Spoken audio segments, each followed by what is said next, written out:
Mais um episódio grave com ameaças de explosões em Brasília. E dessa vez, o envolvido jogou bombas no Ministério do Desenvolvimento Social. É mais um episódio de ameaça de explosivos que acontece em Brasília nos últimos meses. Esses assuntos estão se proliferando. Tinha dado uma parada, fazia aí um mês e meio, mais ou menos, que nós não tínhamos nada disso, mas voltou a acontecer. E nós estamos vendo esses episódios desde o ataque do tio França, aquele patriotário que perdeu a vida em novembro do ano passado, se explodindo em frente ao STF. Depois a esposa dele colocou fogo na casa, perdeu a vida. Um episódio muito trágico. Mas nós tivemos outros casos de ameaças a Lula.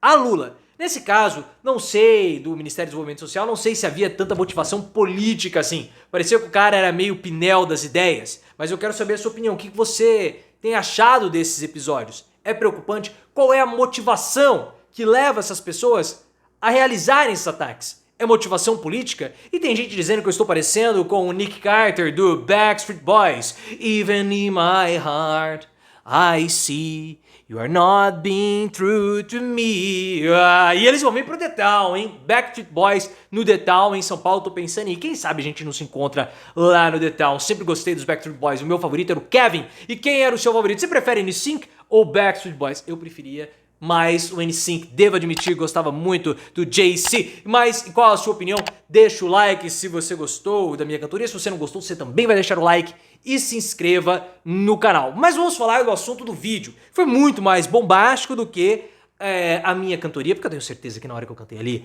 a minha voz foi como pequenos explosivos de deleite nas suas membranas timpânicas dentro dos seus ouvidos. Mas o que não foi um deleite foi o cara jogando bomba no Ministério do Desenvolvimento Social. Cara, isso é um absurdo. Ele entrou lá no Ministério do Desenvolvimento Social carregando a esposa, e o nome dele é Flávio, tem tudo a ver, carregando a esposa e a filha. Na verdade, carregando a filha e a esposa do lado. Ele chegou lá, foi barrado, foi pro lado de fora e começou a jogar bomba, cara. Ele queria entrar no Ministério pra jogar bomba dentro do Ministério. E ele começou a falar que ele tinha um irmão esquizofrênico, que a mãe também tá sofrendo, e ele queria falar com alguma autoridade, porque tinham barrado ali um pedido dele. Cara, uma loucura só. Aí entrevistaram, o Metrópolis entrevistou o irmão dele. O irmão dele falou o seguinte: olha, ele sempre fica estourando essas bombinhas aqui na rua, estoura bomba todo dia. O cara queria entrar no ministério com bombas, cara. Por que alguém leva... Ah, mas eram bombinhas de São João. Meu, pelo amor de Deus, por que alguém leva bombas de São João pra dentro do ministério? Ele ia explodir lá dentro. Ele ia explodir lá dentro. O nível desse cara, da alucinação, pelo que o irmão falou, era uma coisa assim, tão absurda, que ele falava que sim, que ele tinha trabalhado para um político e ele era perseguido por políticos, porque ele havia trabalhado e o político não pagou. Gente, o nível de sandice dessas pessoas é muito grande.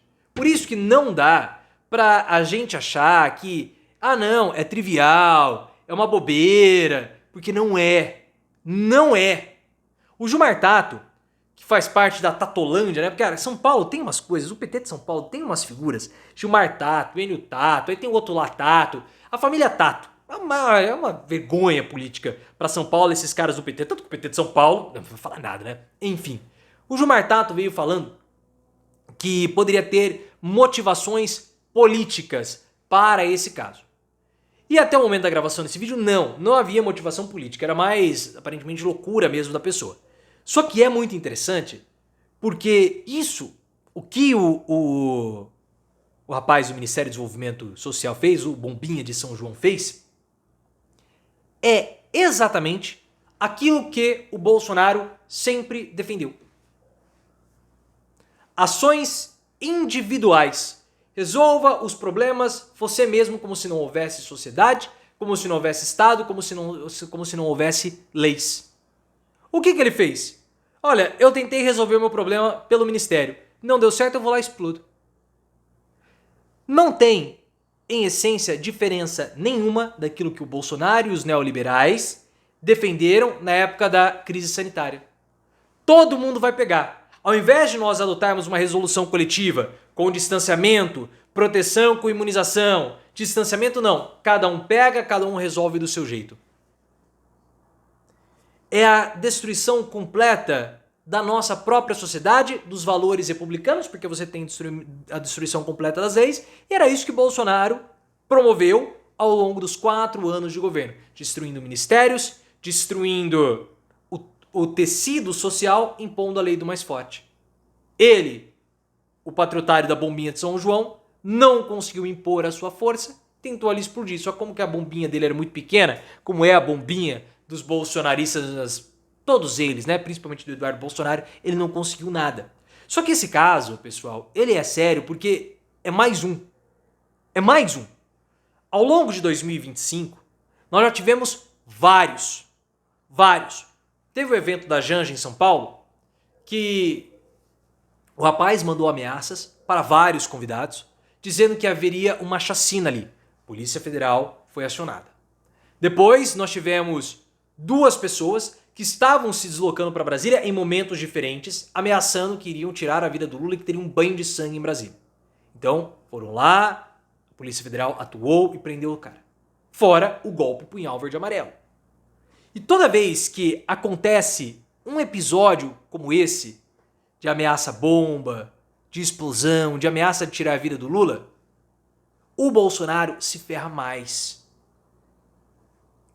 Mesmo que esse episódio agora não tenha tido nenhum tipo de conotação política ou motivação política, é claro que todo mundo lembra do que aconteceu no 8 de janeiro, lembra do punhal verde e amarelo e endurece contra o Bolsonaro. Não tem como nós esquecermos, porque o episódio mais trágico de todos foi o episódio do Tio França, o patriotário que se explodiu em Brasília, tirando a própria vida.